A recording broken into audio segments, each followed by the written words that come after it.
Palataya sa inyo sa mga oras to sa mandalito. Humingi po sa inyo basbas, patnubay, gabay, proteksyon para po sa aming online healing na gamutan. Nawi sa pagtapos po nito, ipagkalob niyo po ang kaginhawaan, kagalingan ng aming kapatid na iyo pong anak.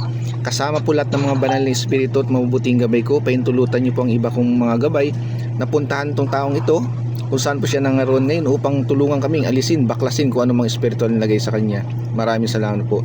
Sator, Arepo, Tenet o Pararotas, kung sino man ang gumagambala, nagbibigay pasakit, pahirap sa taong ito, mag-usap tayo sa espiritual ng Diyos, Diyos na lahat at Diyos na kinakatakutan sa impyerno. Amatam, limutami, kontrabis ng pasok ngayon din. Puh! Pagpag mula ulo pa baba. Gamitin ang dalawang kamay. Sige, dalawang kamay mula ulo pa baba. Lahat ng karamdaman sa katawan itapon, walang ititira. Baklas, pagpag. Huwag itigil, ito wala ko sinasabi. Huwag imulat ng mata, pagpag. Sige, pagpag. Lahat ng may karamdaman sa katawan, ipagpag mo, alisin, tanggalin. Sator, Arepo, Tenet o Pararotas sa ugnat, anodanam tadhak sa ugnat, rehoprex, crestum, deum, meo, mabam, abilem, mabies, abieste. Pasok na hindi kung sino mang espiritu ang gumagambala sa taong ito. Puh! Sige, tanggalin lahat ha. Itatapon lahat ng nakalagay dyan. Nagkakaintindihan? Ha? Sagot. Itatapon lahat ha. Babaklasin lahat. Naintindihan mo ako? Tatanggalin lahat. Gagaling siya ngayon? Gagaling siya ngayon ha. Tatanungin kita, babae ka ba o lalaki? Babae, lalaki? Sagot. Babae ka ba o lalaki? Bata, matanda? Bata, matanda? Matanda. Tatanungin kita, ikaw ba may inggit o may galit? Ha?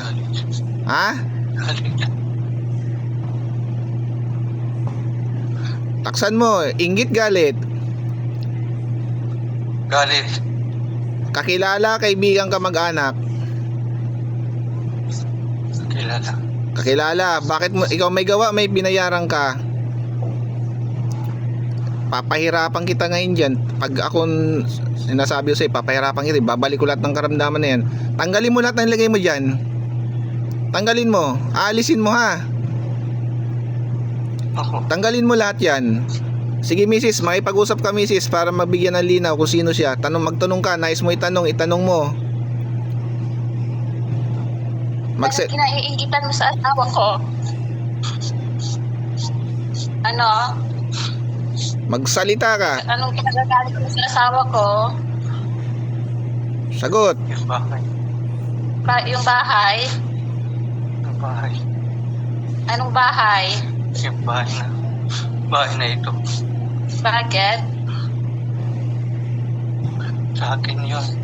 Pero kinuha nyo. Sige, magtanong po kayo misis, baka kilala nyo po yan. Di ba sa kanila naman to? Yung lupa?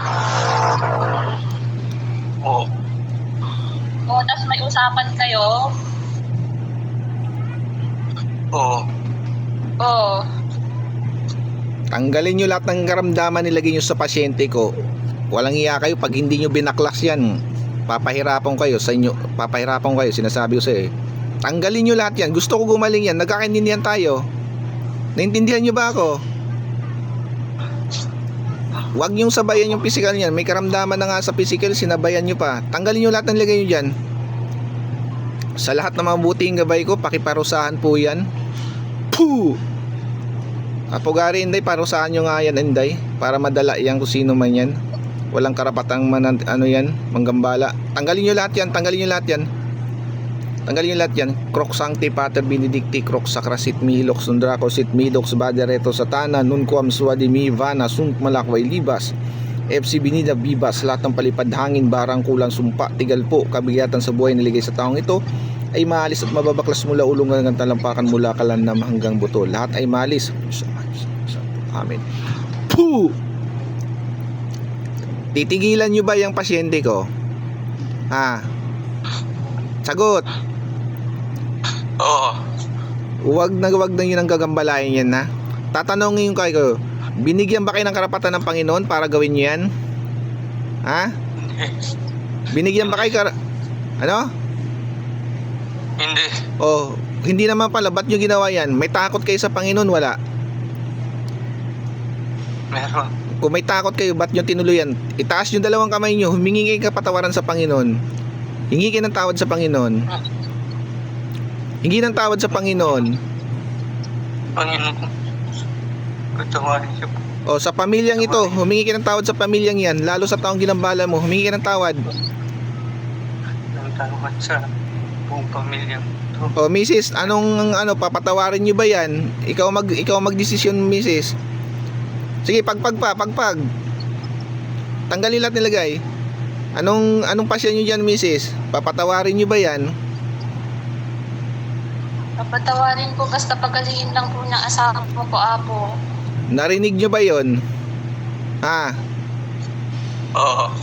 Huwag nyo antayin magpang-abot tayo, ha? Sinasabi ko sa inyo. Gusto ko gumaling tong taong to. Pagkatapos nitong gamutan namin, gusto ko manumbalik ang lakas nito, unti-unting bumalik ang lakas niya. Nagkakaintindihan ba tayo? Oo. Ano ka, mangkukulam mambabarang? Sagot. Anong klase ka, mangkukulam mambabarang? Puh! Anong gamit mo dyan? Manika, kandila?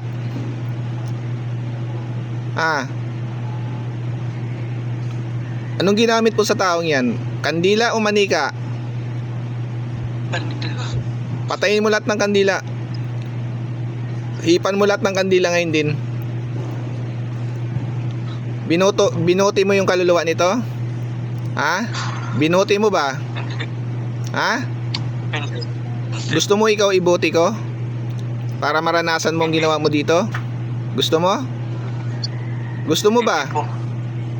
Hindi po. O kung ayaw mo, wag mong antayin maibuti ka. Tanggalin mo lahat ng ginawa mo dyan, ha? Oo. Kailan manumbalik yung lakas niyan? Ngayon.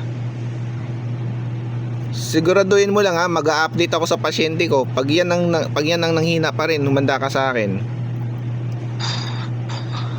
Opo. Kailan mo pa ito ginawa? Sige po, Mrs., magtanong po kayo. Kailan mo pa ginawa? Tagal na. Tagal na, ilang taon na.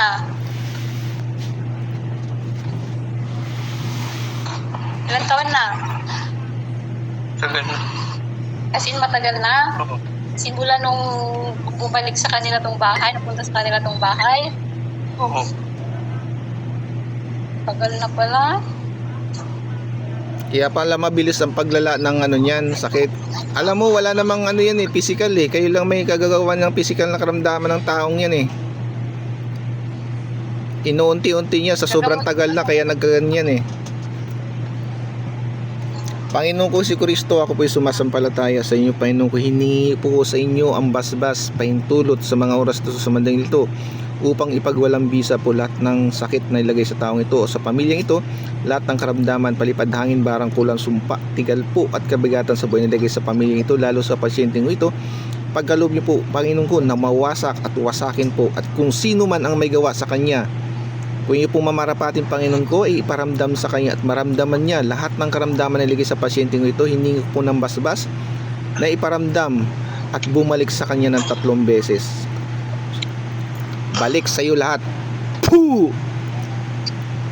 Panginoon ko, Kristo, may basbas pa yung tulot pang usay. Sino mang gumambala sa taong ito? Puh! Jesus. Puh! Sa ngalan ni Yahweh, balik sa katawan. Mulat. Mulat. Gising.